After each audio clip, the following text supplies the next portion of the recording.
Okay, you know what's wild is I went and looked at the ashes again. It literally relit. I don't think y'all can see it on camera. This is all red. It's already simmering down. The Palo Santo itself had gotten relit with the fucking ashes. So I swear this person, the main thing, they're going to be swearing up and down to you that they're going to heal, that they'll go to therapy, that, you know, they'll do shadow work. They're going to promise up and down all these things. But I don't know.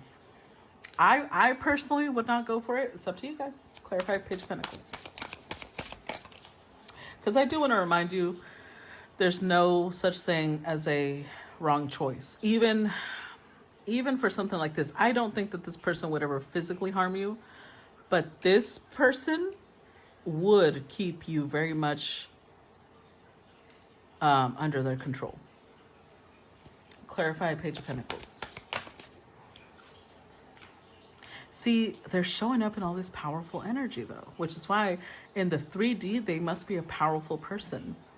Maybe not in the spiritual sense, but they're coming through with, you know, King of Cups. Again, twice King of Cups. They came up as King of Swords. A while ago, King of Pentacles. Clarify Page of Pentacles. And look, there we go. They are a fucking Emperor, King of Wands. But this one is very dark. This is a very dark Emperor. Seven of Cups. Oh. I see. That's their strength. I've never seen it this way, but here, the Seven of Cups followed by the strength. Their strength is like their what they excel in is creating illusions. What they excel in is creating a fantasy, which is why you need to be even more vigilant with this person. And for some of you, maybe both readings are connected.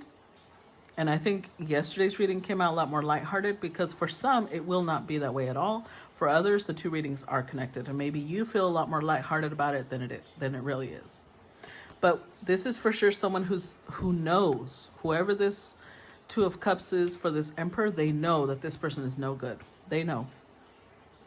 They know that this person's very sexual. They use sex a lot to create that feeling of we have a bond, remember? We're such a great pair, remember? But it's more, they use sex as the vessel for intimacy instead of true emotional bonding. Now, Nightmare of Daggers.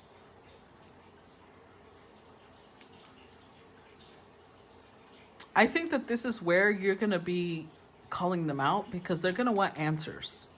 Why are you walking away? Why are you choosing to do this? That's where I think that you'll be very direct. Because even, look, there is no such thing as nobody can be fooled.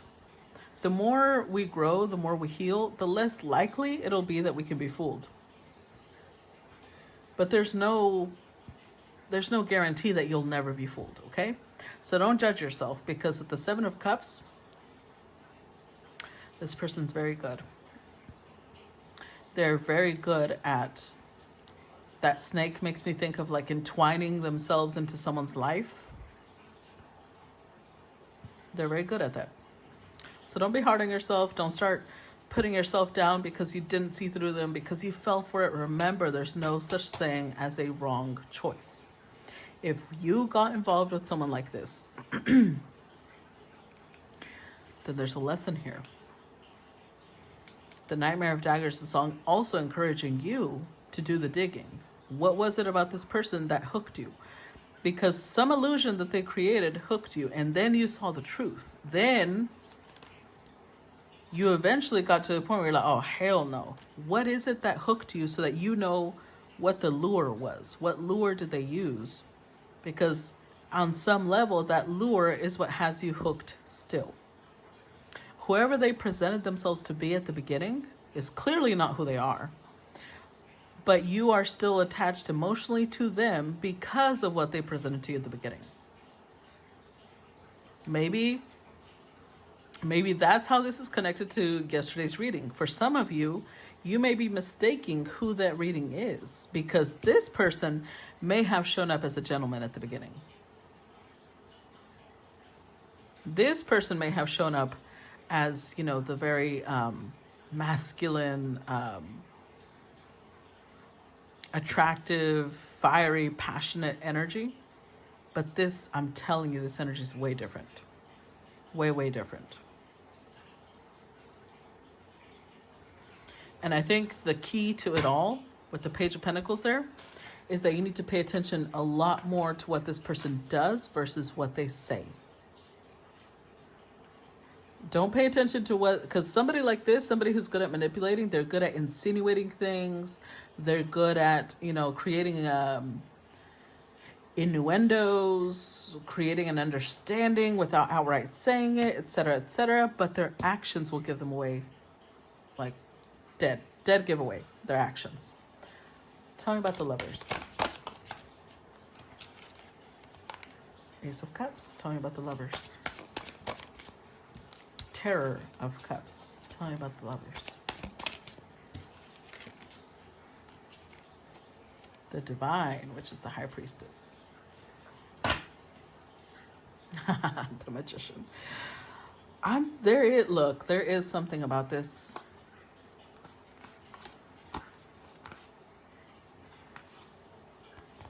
There is something about this.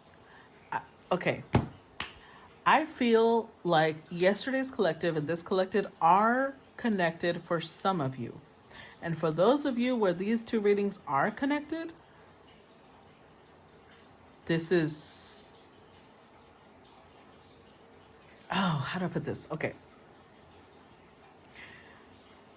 Remember how I'm always talking about a spectrum, right?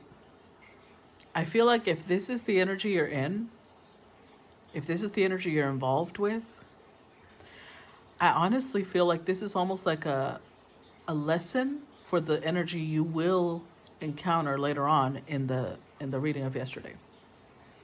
What you learn here will protect you in the next connection. But if you're still dealing with this person, there's a lot that needs to be adjusted. This is somebody who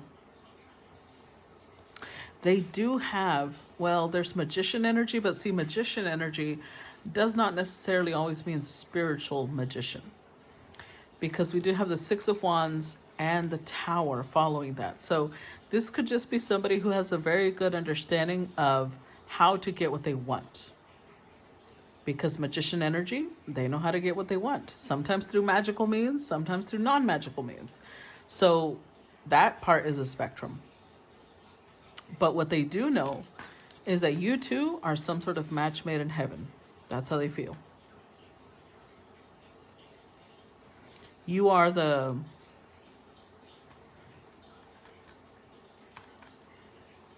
Why do I keep hearing songs? This person's getting really romantic. Because I'm hearing that song of, who sings it? Is it Selena? Hold on.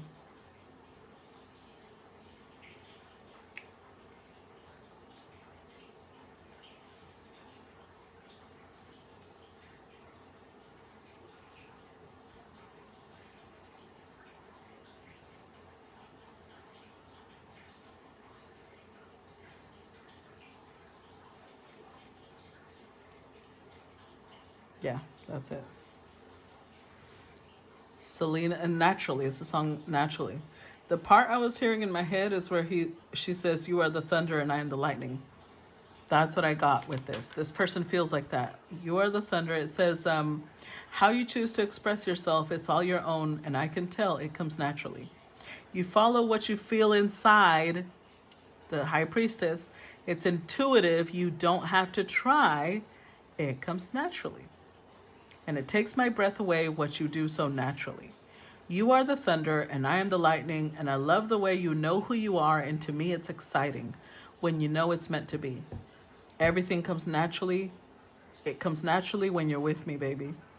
You have a way of moving me, a force of nature, your energy. It comes naturally. And it takes my breath away. And then it just, Keeps going. Oh, the only part that's different later on, it says, when we collide, sparks fly. When you look in my eyes, it takes my breath away. And yeah, that's the end. It just keeps going and going. This person is like, oh, sorry, that's nearly destroying my phone. What they're impressed with is your spiritual power. That's what they can't let go of, which is why in the 3D, they might not be giving you a lot of commitment. It's almost like they would like to be you. They would like to be you.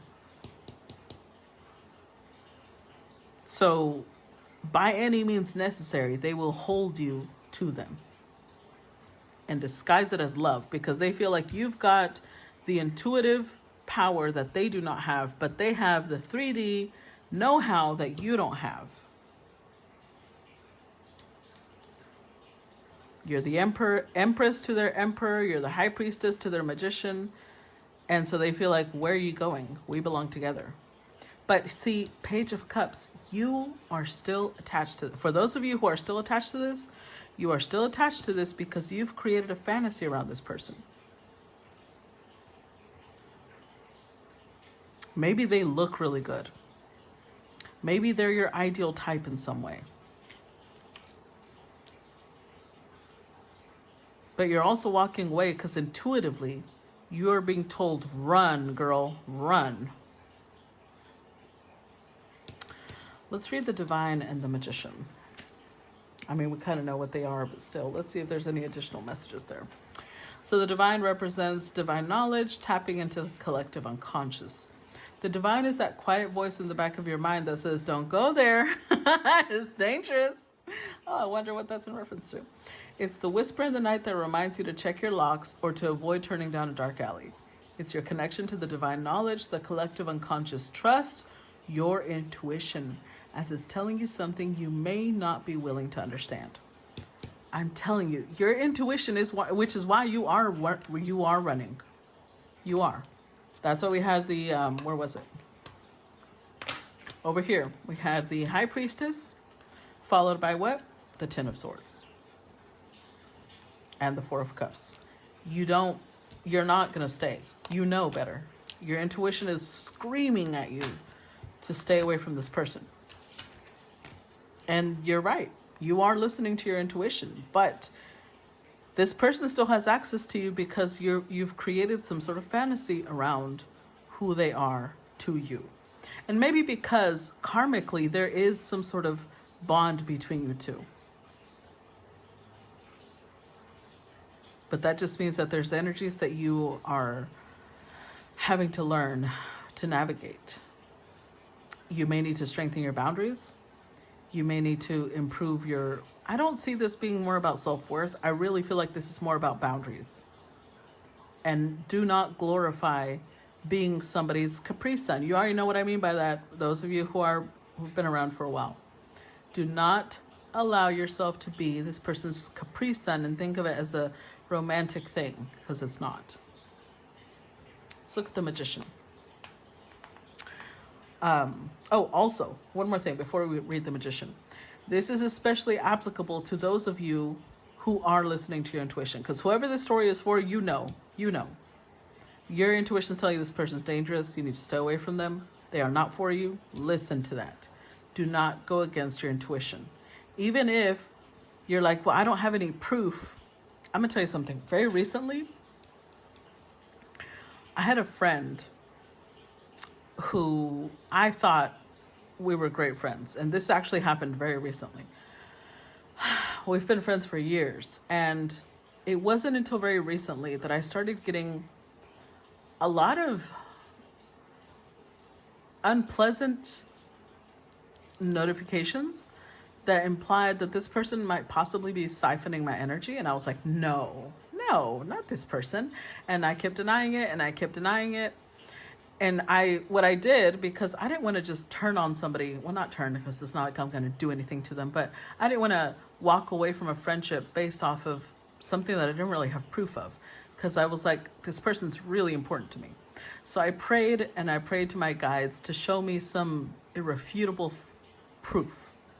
And they were like, well, the only proof we can give you is that the next time you talk to this person, They will be very ill because your energy is not compatible with them. They cannot handle holding on to your energy. They will get sick, not only because it's karmic retribution, but because your energy